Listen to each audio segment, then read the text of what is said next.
What do we got? Caroline Leavitt hit with the Epstein files question. A fiery White House press briefing. Good. Good Let's afternoon, see everyone. what they say. I apologize for our tardiness. I was with the president. Let me begin with a few scheduling announcements today. President Trump will travel to Scotland, where he will visit both Turnberry and Aberdeen from July 25th to July 29th. During the visit, President Trump will meet again with Prime Minister Starmer to refine the great trade deal that was brokered between the United States and the United Kingdom. And the President and the First Lady will travel to the United Kingdom for an official state visit from September 17th to September 19th later this fall. This will mark a truly unprecedented second state visit for President Trump, and he is honored and looking forward to meeting with His Majesty the King at Windsor Castle. There has been a wave of positive economic news over the past week, which I would like to highlight today. Joe Biden's inflation crisis has been defeated. Prices paid to American businesses for goods and services were flat in June, which is lower than all 50 forecasters in the Bloomberg survey predicted. And core inflation, which is the best measure of inflation, came in lower than expected again in the month of June. Since President Trump took office, core inflation has tracked at just 2.1% overall and has come in below or at economists' expectations every single month. Wages are growing at a strong pace and prices are falling for everyday Americans. We also saw prices for new and used vehicles and airfares drop last month. Been growing In addition, at all prices for what? gas, fuel oil, energy Everything is commodities, stagnant. hotels, Wages airfare, public transportation, and fresh vegetables are all down Inflation over has last year. fucked shit up. As that's we for said sure. all along, trust in President Trump. The American dream is back, and everyday families are already reaping the benefits of this incredible economic turnaround in just 6 months. President Trump has ended the era of economic when the minimum keeps raising and rebalance America's trading that's agreements. not Despite all of the doom casting from the so-called experts claiming that these tariffs would be the end of the world when the as we know floor it, keeps being the opposite raised has occurred. minusculely Tariffs are not inflationary. as each President year, that's Trump has bad. said all along. That means you have In to. reality, That means tariffs people are a source and of wages massive revenue. have We're they seeing need to earn trillions of more dollars at some in private point. investment And pour if they into don't, our well, country they're gonna right get now fucking because companies around this world priced out of their want own to make their fucking products right economy. here with American labor and not have to pay any tariffs at all. Customs and tariff revenue has already totaled more than $113 billion since President Trump entered office, helping to lead a budget surplus in June for the first time in nearly a decade. We are truly entering a golden age as a result of these pro-growth and America First trade policies. On another matter, yesterday in the East Room, the president was proud to sign the Halt All Lethal Trafficking of Fentanyl Act into law, surrounded by I just don't have the to help energy finally to deal end with the devastating fucking fentanyl crisis that has ravaged millions of Americans. Under the Halt Fentanyl Act, anyone who possesses, there's been imports, so much distributes, or manufactures any illicit fentanyl-related substances will be subject to criminal prosecution in the same manner you either as start any putting other people in Schedule jail I or you start controlled fucking substance. hanging people. This I don't give a legislation will fuck what close you the do. You better loopholes that fucking criminals do it. use to skirt around the law and make it easier for law enforcement to prosecute vicious traffickers who peddle poison in our communities. President Trump has always made tackling the drug crisis a top priority, and this important bipartisan legislation further follows through on that commitment. The complete and total success at our southern border that many in the media in this room continue to ignore is another example of the president keeping his word to families who have lost loved ones due to fentanyl, and it's another win for the American people. All I can Customs say and is Border Protection just released the we final get it. operationalized stats for the month of June, and I must highlight some of these incredible numbers. There were only 6,072 Southwest apprehensions in June, 15% lower than the previous record that this president set in the month of March. To put that in perspective, the Biden administration routinely saw the same number of encounters in a single day. And on many days, that number was more than 10,000 apprehensions at the Southwest border. There were also zero illegal aliens released along the Southwest border for the second consecutive month in a row. When all the prices have already when all the prices have already been raised and everything is right at a new stabilized level, and you haven't fixed those wages for I don't even know how long, for 30 years maybe. Well, people are going to get priced out of their own fucking, right? They're going to get gentrification. They're going to get priced out of their own fucking neighborhood. They're going to get fucked. Why do you think there's so many fucking homeless? Why do you think veterans get fucked up the most? The illegal alien invasion, and he has delivered on that promise to the American people in record time. With the border sealed, deportations are ramping up. This past weekend, our brave ICE agents were arresting violent criminal illegal aliens all across the country. ICE Atlanta arrested an illegal alien from Mexico, convicted of attempted rape of a child in North Carolina. ICE Baltimore arrested an illegal alien from Guatemala who was previously convicted for sexual abuse of a minor in Maryland. ICE Houston arrested a criminal illegal alien from Mexico whose previous conviction includes aggravated sexual assault of a child in Texas. ICE Salt Lake City arrested a 32-year-old illegal criminal alien from Mexico who was previously convicted for child abuse and injury. ICE Baltimore arrested a criminal illegal alien from El Salvador convicted in Maryland for possession of child pornography. And ICE San Antonio arrested a criminal illegal alien from Mexico convicted of aggravated sexual assault in Texas. The men and women of ICE are heroes. They are putting their lives on the line every day to get the worst of the worst, these types of criminals, out of our communities and out of our country. And the president continues to strongly have the backs of all ICE agents who are doing their jobs to keep all of us, including everyone in this room, safe. The facility, one second. In other news, following President Trump's bold executive actions protecting American children from irreversible chemical and surgical mutilation, the largest provider of these barbaric practices will now be closing its doors. The facility in Los Angeles, California, is just the latest facility downsizing or eliminating their irreversible and harmful services that feed into the lie that you can somehow change a child's sex. The Biden administration peddled dangerous policies that defied medical science in favor of radical transgender ideology. But President Trump has put an end to that to ensure America's children's innocence is protected and our children can lead healthy and productive lives. Finally, last night, Senate Republicans passed President Trump's $9 billion rescissions package. This will help restore fiscal sanity in our country by rescinding billions in wasteful foreign aid and finally ending taxpayer funding for PBS and NPR, two media organizations that have ridiculously used federal dollars to push a partisan left-wing agenda for many years. The House should pass this rescissions package immediately and send it to the president's desk for signature. On another note, I know that many in the media have been speculating about bruising on the president's hand and also swelling in the president's legs. So in the effort of transparency, the president wanted me to share a note from his physician with all of you today. In recent weeks, President Trump noted mild swelling in his lower legs. In keeping with routine medical care and out of an abundance of caution, this concern was thoroughly evaluated by the White House medical unit. The president underwent a comprehensive examination, including diagnostic vascular studies. Bilateral lower extremity venous Doppler ultrasounds were performed and revealed chronic venous insufficiency, a benign and common condition, particularly in individuals over the age of 70. Importantly, there was no evidence of deep vein thrombosis or arterial disease.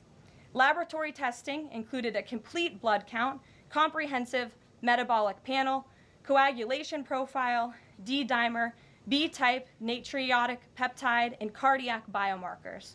All results were within normal limits. An echocardiogram was also performed and confirmed normal cardiac structure and function.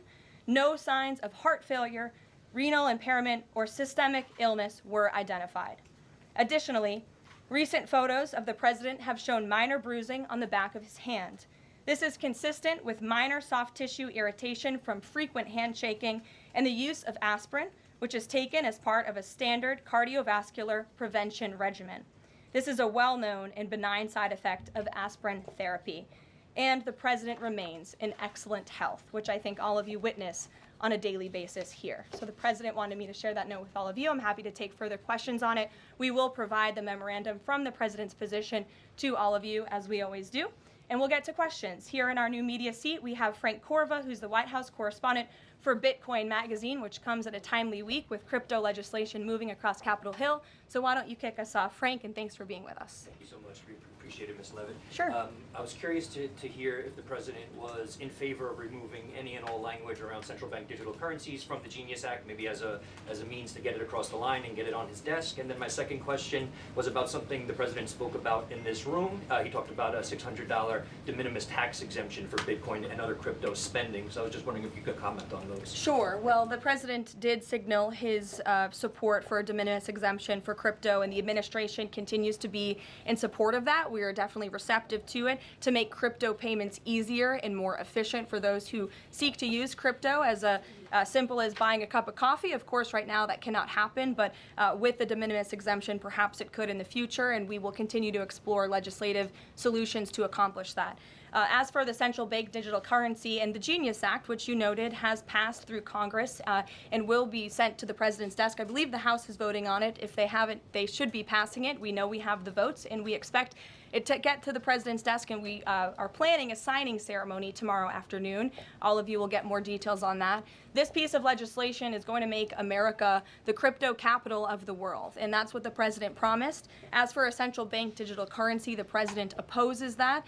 He made that promise to the American people on the campaign, and while it's not in this specific piece of legislation, he did sign a January executive order banning a central bank digital currency. The administration supports Congress's efforts to codify that executive order into law, and I believe there will be future pieces of legislation in regards to crypto that will be moving through Capitol Hill. The president looks forward to signing them, and he looks forward to the signing ceremony this afternoon. So thank you for being with us today. Sure. Jackie. Thank you, Karoline. There's been a lot of discussion about the Epstein files and the president's comments yesterday calling it a hoax. Can you clarify which part of the Epstein hoax is the hoax part? The president is referring to the fact that Democrats have now seized on this as if they ever wanted transparency when it comes to Jeffrey Epstein, which is an asinine suggestion for any Democrat to make. The Democrats had control of this building, the White House, for 4 years, and they didn't do a dang thing when it came to transparency in regards to Jeffrey Epstein and his heinous crimes. It was this president who directed the Department of Justice and the Attorney General to do an exhaustive review of all files related to Jeffrey Epstein, which they did. The Attorney General and the FBI, led by Pam Bondi, Dan Bongino, Kash Patel, these are great patriots, some of the most trusted voices in the Republican Party movement. It's part of the reason the president appointed them to these high law enforcement positions, and they spent many months going through all of the files related to Jeffrey Epstein, and they concluded what they found in that memo, which they drafted and they released. And so the president has been transparent. He has followed through on his promises to the American people, but he doesn't like to see Democrats and the mainstream media covering this like it's the biggest story that the American people care about.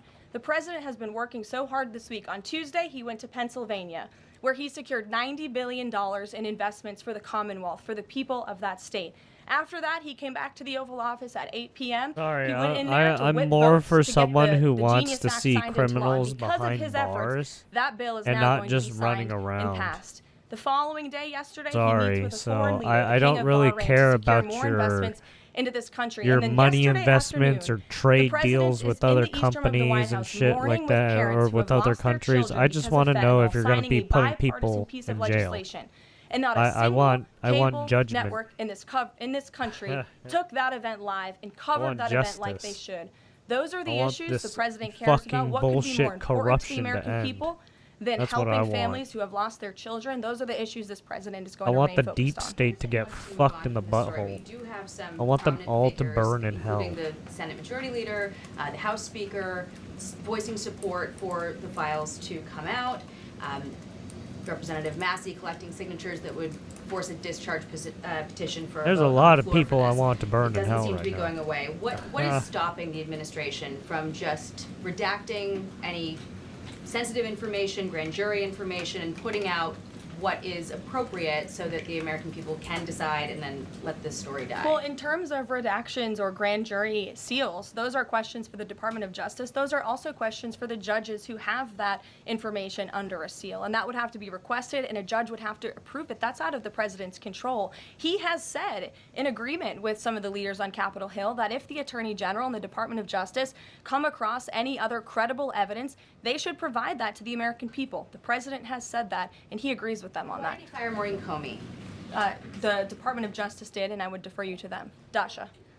Has the White House been directly in touch with some of the MAGA influencers that are still not satisfied with the administration's handling? And has the message to them been similar to what the president has said, which is sort of either let this go or we don't need your support? Well, look, the president and this team are always in contact with the president's supporters, with voices of many kinds on both sides of the aisle. I think that's part of the reason this president is a great president, because he's willing to listen and hear other people's perspectives. But ultimately, he has led this country, not just over the past 6 months to historic success, but also through his first 4 years as president. And as the leader and the creator of the MAGA movement, he has led through these perilous times for our country based on instinct and in the best interest of the country. And as I always say, the American people should trust in President Trump. And what on John, the Fed chair? Go ahead, John. Thanks a lot, Karoline. The president on Monday announced that if there's not compliance with Russia within 50 days, there would be increased tariffs. Can you explain how that works, first of all? What happens if Russia doesn't end its war with Ukraine in 50 days? Well, in 50 days, as the president clearly laid out, if there is not a ceasefire agreement or a peace deal within that time frame, if Russia refuses to legitimately agree to a ceasefire, then they will face very steep tariffs, and they will also face secondary sanctions. So countries that are purchasing oil from Russia will be sanctioned as well, and of course that will do deep damage to Russia's economy. And I would just add that the president wants this war to end with a diplomatic solution. He's been pushing for it. This administration has spent many hours and a lot of time trying to solve this war very far away, but the president wants to stop the killing, and he wants to save lives. As far Reagan, as the first part go of ahead. what you were saying, Caroline, Reagan, the first go part, ahead. I have two questions for you. It's just about, if I may, just about the tariffs, the first part. I get the secondary tariffs, but there was only $3 billion worth of trade between the U.S. and Russia in 2024. It's expected to be far less this particular year. On April the 2nd, both you and the Treasury Secretary said it's not necessary to apply any tariffs on Russia. You said that because of the lack of trade, it precludes, that was the word you used, any need for tariffs. Why now, and why do you think that that would make them cave and come to some sort of peace agreement as it relates to Ukraine? $3 billion is still a lot of money, John, and it's not just tariffs, it's the secondary sanctions as well that will be implemented in 50 days. Reagan. Thanks, Caroline. I have two questions for Sure. you. First on Congress. Congresswoman Salazar introduced legislation that would give some illegal immigrants in the country a path to citizenship. 10 Republicans signed on to what she's calling the Dignity Act. I'm curious what the White House's position is on the legislation and if the president would veto this bill if it made it to its desk. From my understanding, the White House nor the president has actually read through this legislation. We've been focused on, of course, the One Big Beautiful Bill, which passed, which is another historic accomplishment of this president in record time. The Genius Act this week, the rescissions package, that's been the focus of the White House. But the president has made it very clear he will not support amnesty for illegal aliens in any way. I want to give you a chance to respond to the CEO of NPR. She's claiming that the cuts to their network will, quote, be a real risk to public safety of the country. Murkowski has argued that public broadcasting stations save lives. Could you respond to these concerns? The NPR CEO said cutting NPR will be a risk to public safety. I am not sure how NPR helps the public safety of our country, but I do know that NPR, unfortunately, has become really just a propaganda voice for the left. Doing just is a few hurting examples the for you. In whole 2020, American NPR people refused from to hearing cover, our message. refused Shut to the cover fuck up, don't the worry. Hunter Biden laptop scandal in the run-up to the election. They said their assertions don't amount to much, writing they did not want to waste the listeners' and readers' time on stories that are just pure distractions. That does not sound like an unbiased opinion. That sounds like a partisan opinion to me. And this is a taxpayer-funded organization. In 2018, that same CEO that you're talking about, called the president in the Oval Office, who nearly 80 million Americans elected, she called him racist, shared a photo of herself wearing a Biden for President campaign hat, serves on the board of a Soros-funded activist group. In 2020, PBS's White House correspondent at the time characterized President Trump's speech then at Mount Rushmore as a love letter to white resentment, promoting the myth of America. In 2017, PBS devoted an entire panel talking about what it means to be woke and white privilege. In 2023, PBS's Washington Week Roundtable covered up Joe Biden's clear mental divide. That's actually quite the clip. I would encourage all of you to look at it. These are not honest news organizations. These are partisan, left-wing outlets that are funded by the taxpayers. And this administration does not believe it's a good use of the taxpayers' time and money. Ed Lawrence. Yeah, thanks, Carol. I want to ask you about the Federal Reserve. So does the president believe that the slightly restrictive monetary policy stance right now, could that cause an economic slowdown? And if he does believe that, when? What pause are you referring to? No, could the stance of the monetary policy is slightly restrictive? Does the president believe that that stance, the slightly restrictive stance, could cause an economic slowdown in itself? I haven't heard the president discuss that specifically, but what I do know in regards to the Federal Reserve is the president's been very transparent about his displeasure with both the policies and the management of the Fed, and he spoke about that to all of you pretty extensively in the Oval Office yesterday. And last month, one more if I could, last month the Canadian Prime Minister said the president had agreed to a July 21st deadline to sort of work towards a trade agreement. That's 4 days from now. Could there be a trade agreement with Canada in 4 days? Well, look, we'll see. The trade team continues to be very active in our conversations and discussions with Canada. The president himself has said, unfortunately, our neighbors to the north have been pretty difficult to deal with when it comes to matters on trade. But in trade, generally speaking, as you know, 25 countries have received letters thus far from the president directly with his big, beautiful signature on them, from Japan to Korea, South Africa, Kazakhstan, Malaysia, just a few countries, and Canada also received a letter for 35%. With that said, if countries want to have legitimate further discussions, the Trump administration and the president's trade team are willing to have further talks, but these letters these countries have been receiving are the deals. And as the president has said, those deals will be made. They are tailor-made to each and every country based on the United States' concerns and what's in the best interest of the American worker and the American people. Caroline. Charlie, go ahead. Thank you, The Caroline. president. No, I called on Charlie, but Deanna, you can go ahead too. Go ahead. The president said that he floated the idea of a special prosecutor in the Epstein case.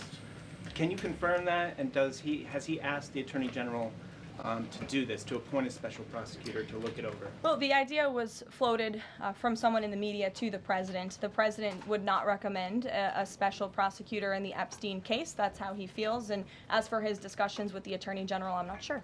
Deanna. Caroline. Thank you so much. Do you know what the president's reaction was to Mike Johnson saying that he wants additional files released, the Epstein files? Was there a conversation with Mike Johnson about that following his comments? I won't discuss the president's private conversations with the Speaker of the House, but as I answered to Jackie's question earlier, the president has said if the Attorney General and the Department of Justice and the FBI have any more credible evidence in regards to Jeffrey Epstein's crimes, they should put that forward. He has called on them to do that. Sure. Thank you, Caroline. With a few days. I'll go to all of you, starting with the lady in the blue. Go ahead. With a few days to the August 9th deadline, how are the negotiations with Europe going? There's some sticking points. What are they? Can we expect a delay, or should we expect a deal soon? Well, I believe the deadline is August 1st. As for the European Union, they continue to be very eager in negotiating with our country for obvious reasons on ways to lower their tariff and their non-tariff barriers that we have long said harm our workers and our companies. So the president's trade team continue to be in talks with the European Union. Would he accept, or would he put forth a postponement of the August 1st? He's already said he will not. Caroline, Owen, go ahead. Good afternoon, Caroline. In Gaza today, Holy Family Catholic Church was struck by an Israeli shell. Yes. 3 people were killed, 10 wounded. What is the president's reaction to that church coming under fire? It was not a positive reaction. He called Prime Minister Netanyahu this morning to address the strikes on that church in Gaza, and I understand the Prime Minister agreed to put out a statement. It was a mistake by the Israelis to hit that Catholic church. That's what the Prime Minister relayed to the President, and you should look at the Prime Minister's statement that will be coming out. Steve, go ahead. Back to your letter that you read at the beginning. Sure. The President, you said mild swelling in his legs. Yes, is sir. it causing him any discomfort? How are you treating it? Nope. No discomfort from the President at all, and you probably all see that on a day-to-day basis. He's working around the clock. As for the treatments, I can defer to the President's physician, and we'll get you this letter. I think it will answer all your questions. Caroline, there are reports that a Chinese-born banker who works in Atlanta for Wells Fargo is being prevented from leaving China. Has the President, is he going to bring this up with President Xi? Are you aware of the case? I'm not aware of the case, but I'm sure our National Security Council team is. Steve will get you some answers on that. Kristen. Thank you, Caroline. Two questions. So the first is that President Trump said that the Attorney General only gave him a brief overview of what was in these Epstein files. Does he have knowledge or an understanding of what is in the files related to Epstein that have not been released? Not to my knowledge, and that's a question for the Attorney General, as I said, and the President has told the Attorney General if they have any more credible evidence, they should release it. Is that evidence, would she have to run that by the President before she released it? I don't think so. He said if she has any more credible evidence, she should release it. Your Honor. Go ahead. Thank you. Go ahead, yes. Great. Thank you, Caroline. Two questions. One, today. And you can go ahead, Andrew. Don't worry.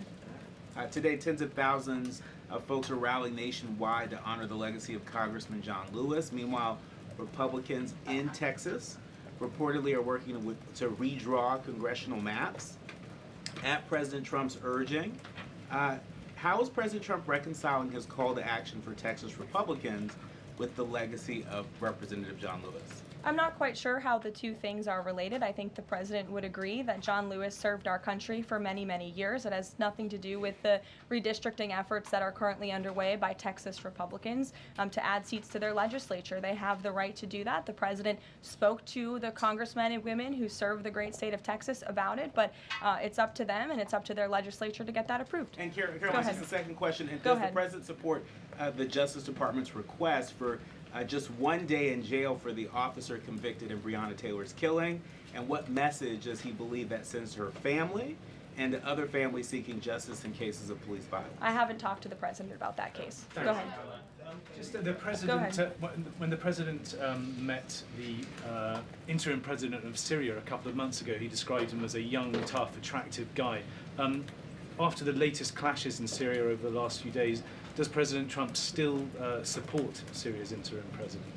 The President still supports Syria's pathway to a peaceful and prosperous country, and you received an update directly from the Secretary of State on the ongoing situation between Syria and Israel. I spoke to him myself this morning to get an update, and as soon as the United States became involved in this conflict, we were able to de-escalate, deconflict. That seems to be continuing.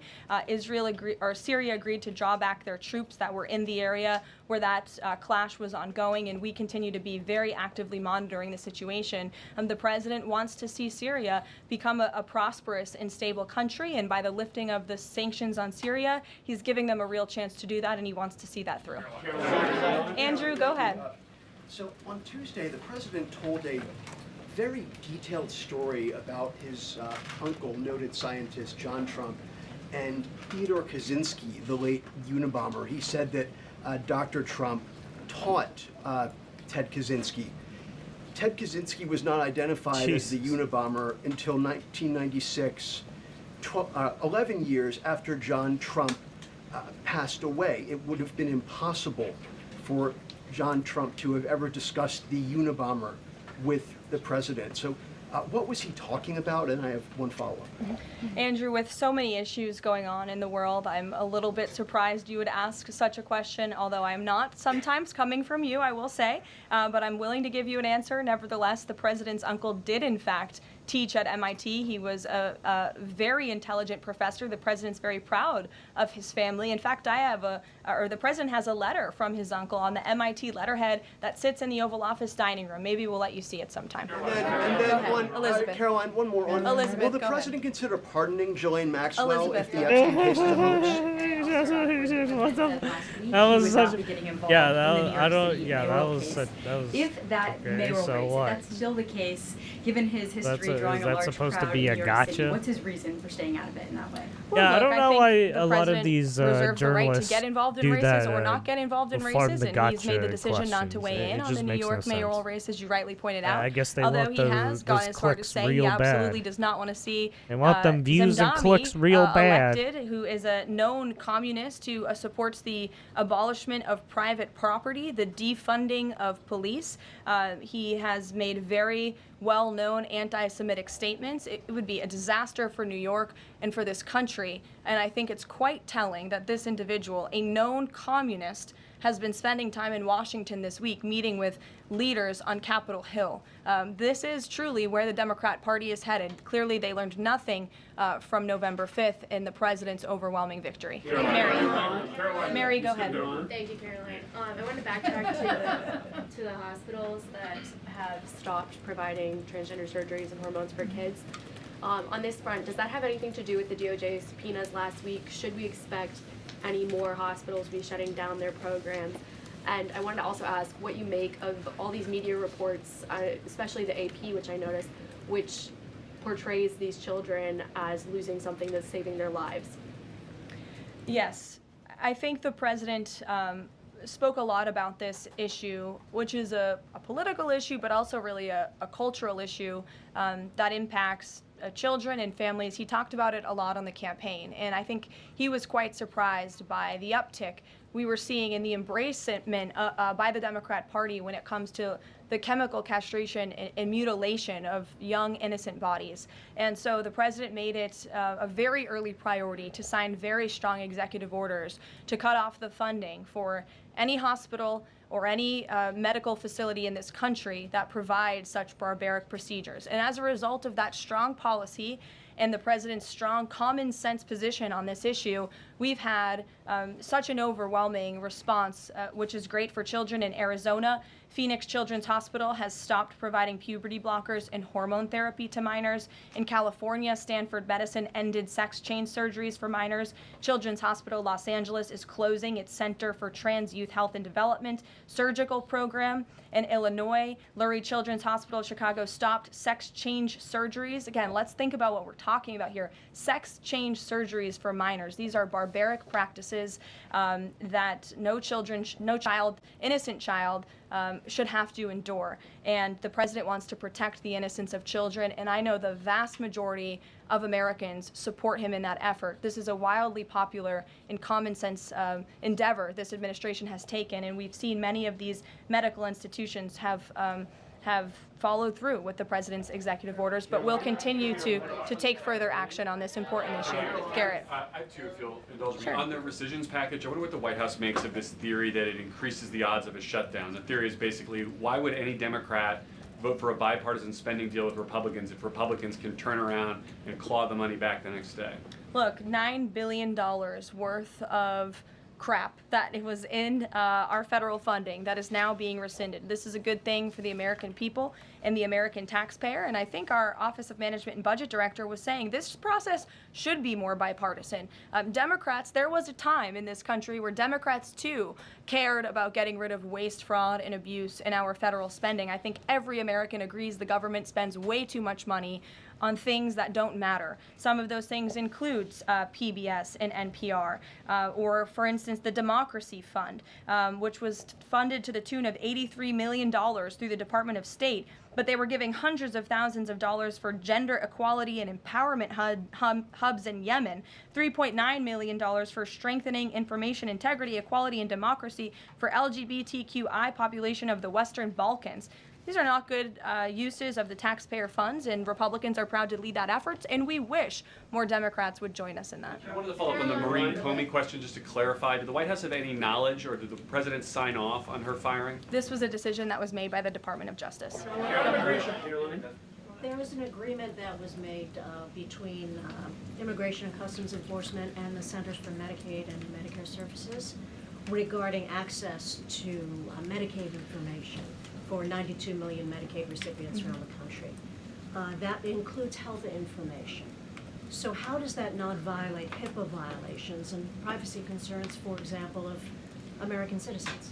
I'm going to have to defer you to Immigration and Customs Enforcement on that. I'm unfamiliar with that agreement that they made. Caroline, thanks, Caroline. 2 questions. Russ Vought said today he's going to be looking into cost overruns in the Fed's renovation projects. Is there a deadline for him to come back with findings to the president? I don't believe there's a deadline the president has set for Russ Vought, but I think, again, this is a good use of taxpayers' time to look into this project that is millions and millions of dollars over budget. It's for a big, beautiful mansion for the federal chairman, reserve chairman, and I understand that it costs much more than it did the beautiful palace that many of you joined us at when we went overseas. So it's completely unnecessary, it's overpriced, and I think it's a good thing the administration, led by the president, is looking into it. If there ever were to find wrongdoing or fraud, would the president reconsidering firing Jerome Powell? Look, it's a hypothetical question. We'll see where it goes. The president spoke about how he feels on this matter yesterday. Sure, Thank you so much, Caroline. So we saw Ambassador Huckabee arrive to Prime Minister Netanyahu trial to show his support. Does the president plan to impose any kind of sanctions against the Israel judicial system? I don't have any update for you on that or any announcement on that front. I don't believe so. Does the president believe that justice has been served in the Epstein case? Look, the president believes that he directed the Department of Justice to do an exhaustive and thorough review, and they did that. Yeah, I mean, she just keeps repeating herself. All agreed, the FBI director, the deputy FBI director, the attorney general, on the memo that they drafted and they released. Thank you, Caroline. Just a follow-up on Reagan's question. Representative Salazar's bill, it grants illegal aliens with legal status for 7-year increments. It also gives permanent path to residency for so-called dreamers. And, you know, President Trump and Labor Secretary Chavez, who previously co-sponsored a version of this bill when she was in the House, they've spoken about a work deal similar to the bill, I believe. What's the difference between a work deal and amnesty? Look, as I told Reagan, the president, the White House have not reviewed this specific piece of legislation. It's just not where our focus has been. But the president, for one, has been very clear he does not support amnesty. Caroline, we'll go to, oh, look at some friends in the back. Brian, go ahead. Thank you very much. You didn't show up early enough to get some good real estate up here. I love it. Any update on the auto pen? I know that there was the DOJ and some others were looking into the thousands of documents that were signed off just before Joe Biden left office. Any update on the auto pen? Yes. I'm not laughing at you. I'm just laughing at how far away you are, and you're going to need to get some microphones back there. On the auto pen investigation, yes. The White House counsel's office has launched their own investigation into former President Biden's usage of the auto pen. We have requested some documents from the National Archives, and again, as I've said many times from this podium, and the president has said as well, it's incredibly important that we get to the bottom of who really was at the tip of the spear in the decision-making process here in the White House, because former President Biden himself admitted to the New York Times, I understand he never gave interviews when he was here, but now all of a sudden he wants to give one, and he said that he did not actually review every single pardon that he signed on his way out the door. That's incredibly concerning, and I can tell you it's something this president would never tolerate. This is a president who is signing things all the time. Any document that has legal implications, this president's signature is on it because he's the one making the decisions. It does not appear that was the truth in the previous White House, and I know the American people want to receive answers on who was running the show, because the decisions that were made in this place really destroyed our country, and we deserve to get to the bottom of it. Mark, in the back. Thanks. Some Christian groups are complaining that they are not able to get visas as quickly to travel to Israel, and it's been elevated to Ambassador Huckabee's station. Is the White House aware of that? Does it have any reaction to that? And is that part of the president's disappointment with Netanyahu's government? Look, I'm not aware of that, Mark, but I'm sure, again, our National Security Council is, and also the State Department. As you know, travel visas roll through Secretary Rubio's shop over there, whom we work very closely with. So we will check in on the matter. But I know overall, this president and the administration do want to streamline the visa process to make it easier for both Americans who want to travel abroad and people abroad who want to come to our country the legal way. Sure. Go ahead. I was going to the gentleman above you, but go ahead, Libby, and then you can go. Sorry. Okay, two questions for you. The first is, during the Whole Nation Summit, Secretary Noem suggested there could be some changes to TSA's liquid limits. Mm-hmm. Is the president aware of that? Is that an idea that he's backing? And what would that timeline and the changes look like? Sure. I would defer you to the Department of Homeland Security, but I did see Secretary Noem's comments, and I think it's great that on day one she asked TSA, what are we doing right? What are we doing wrong? How can we make air travel more efficient while maintaining utmost security for American passengers and travelers? And I know they announced no more shoes, or you don't need to take off your shoes anymore at the airport, which I think is welcome news to all of us who travel a lot. But further guidance or decisions, of course, that's in the Secretary of Homeland Security's overview, and I would defer to her. And the other question for you is on Bondi and Burgum's trip today to Alcatraz. I'm curious what the funding is going to look like for that and who the president does want to see incarcerated there if it were to become.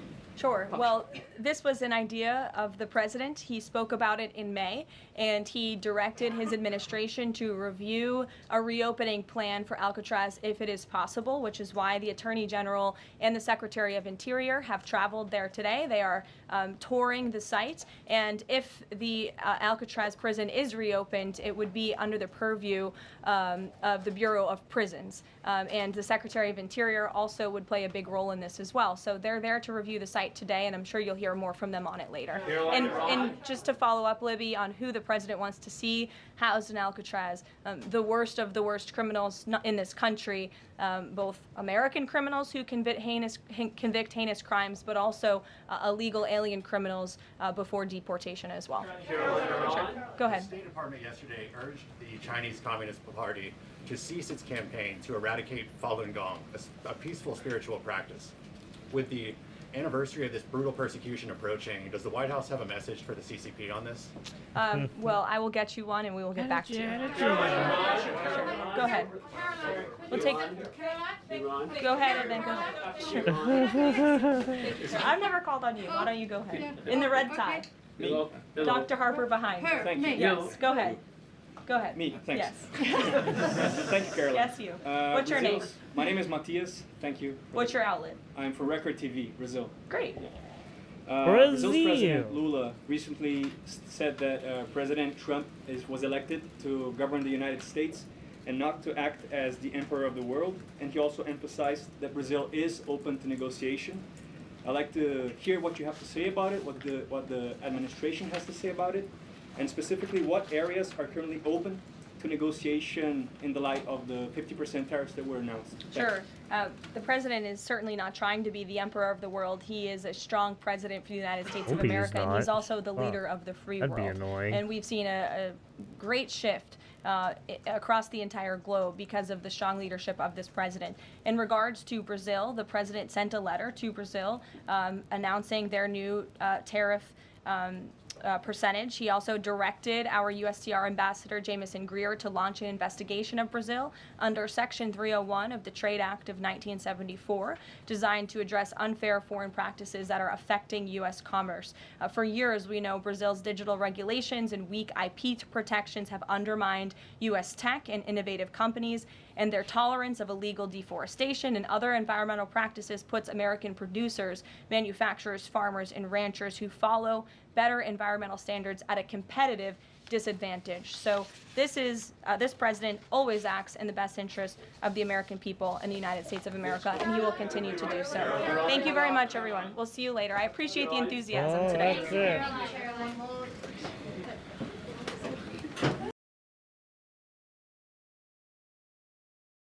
Yeah.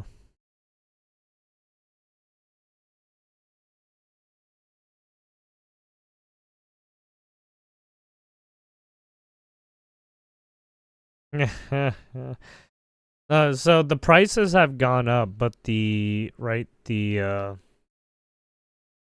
quantity of food you're getting in your food, yeah, it's not the same anymore.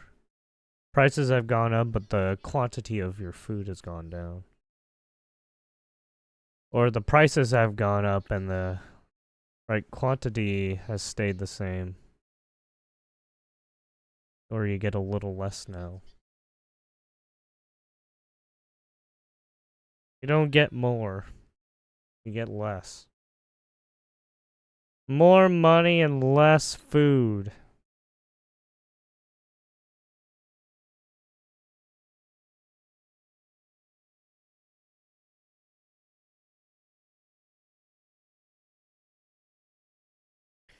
Right, the ceiling or the floor has increased, and now there's a new stabilization of prices. And that's what's fucking annoying. Yes. Anyways, there you have it. They talked about a lot of shit. Trade deals. They talked a lot about the Epstein stuff. They talked a lot about their alligator Alcatraz stuff and maybe doing it in other places. There are more arrests. Talking about Trump's medical issue. Just a lot of repeat questions too. Yeah. Same old, same old. Yeah, I mean, as long as we keep asking, as long as they keep giving us answers, we should be getting what we want, yes? Hopefully. I mean, they are the ones who ran on most of the things they said, so it's like, oh, it's all the Democrats' fault. No, you ran on this. Don't do that. No, don't do what the Democrats are doing, which is trying to blame it all on the Trump administration. Look, you won your position. Don't be going and doing what they're doing when you're already in power, okay? Don't fucking do that shit. we don't need another fucking Biden, please. That's fucking annoying. And yeah, there you have it. This was from Forbes breaking news.